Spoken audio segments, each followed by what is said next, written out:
மணப்பெண்ணின் பிரத்யேகமான திருமணம் விவாஹா தி சென்னை சில்க்ஸ். இது குறித்து பேசுவதற்காக இணைகிறார் பத்திரிகையாளர் சுவாமிநாதன். வணக்கம் சார், இணைப்பில் வந்தமைக்கு நன்றி. முதியோர் உதவி தொகையோடு சேர்த்து 2000 ரூபாய் கூடுதலாக வரவு வைக்கப்படும் என முதலமைச்சர் மு.க.ஸ்டாலின் அறிவிப்பு ஒன்றை வெளியிட்டிருக்கிறார். அது குறித்து உங்களுடைய கருத்து சார்? நிச்சயமாக ஏற்கனவே அண்மையில்தான் மகளிர் உரிமை தொகை பெறக்கூடிய பெண்களுக்கு கூடுதலாக ஒரு 2000 ரூபாய் சேர்த்து 5000 ரூபாயாக வங்கி கணக்கில் வர வைக்கப்பட்டிருந்தது. அது மக்கள் மத்தியில ஒரு பெரிய மகிழ்ச்சியை ஏற்படுத்தி இருந்தது. இப்ப அதனுடைய நீட்சியாக தான் முதியோர் கைம்பெண்கள் அதே போன்று அந்த இருவர் தரப்பிற்கும் தொடர்ச்சியாக வழங்கப்பட்டு வரக்கூடிய அந்த மாதாந்திர உதவித்தொகை என்பது ஒரு 1200 ரூபாயாக இருந்தது.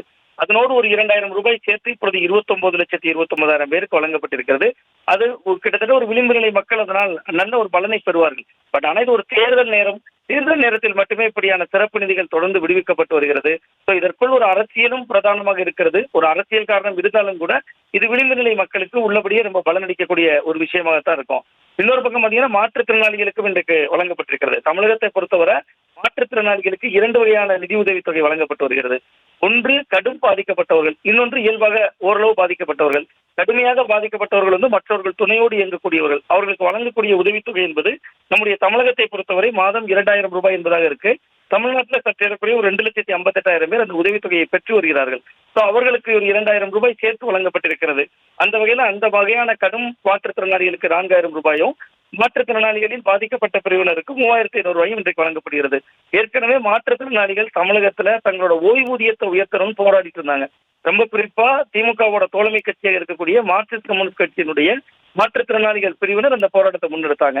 தமிழகம் முழுவதுமே இந்த போராட்டம் நடந்தது. அந்த அமைப்பினுடைய மாநில தலைவர் வில்சன் கூட தொடர்ச்சியா தமிழகம் முழுவதும் போய் போராட்டமே நடத்தி கொண்டிருந்தார்.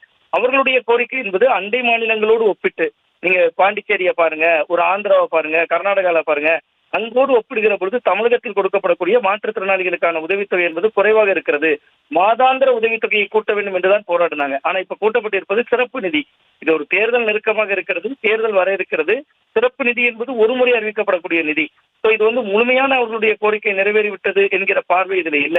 நீங்க மகளிர் உரிமை தொகை அத்தனை பேருக்கும் கொடுத்தது என்பது கிட்டத்தட்ட அது ஒரு தேர்தல் நெருக்கத்துக்கு தான் அதுவும் வந்தது. பட் எதுவாக இருந்தாலும் விளிம்பு நிலை மக்கள் பயன்படுவார்கள். மாற்றுத்திறனாளிகளுக்கு நிரந்தர கோரிக்கை என்பது அவர்களுக்கு பென்ஷன் தொகையை நிரந்தரமாக உயர்த்துவது. நீங்க சிறப்பு நிதி என்பது ஒரு முறை மட்டுமே வருகிற நிதி. அது ஒரு நிரந்தரமான தீர்வு என்பது இது அல்ல. பட் இருந்தாலும் இது தேர்தல் நேரம் என்பதால் இந்த வகையான முன்னெடுப்புகள் செய்யப்பட்டிருக்கிறது. மாற்றுத்திறனாளிகளின் கோரிக்கைக்கு ஓரளவிற்கான வெற்றி அப்படிங்கிறத தான் இதை புரிந்து கொள்ளலாம். மற்றபடி இதில் முழுக்க அரசியல் ரீதியாக திமுகவுக்கு இதில் நல்ல பலன் இருக்கும் அப்படின்னு தான் பாக்குறேன்.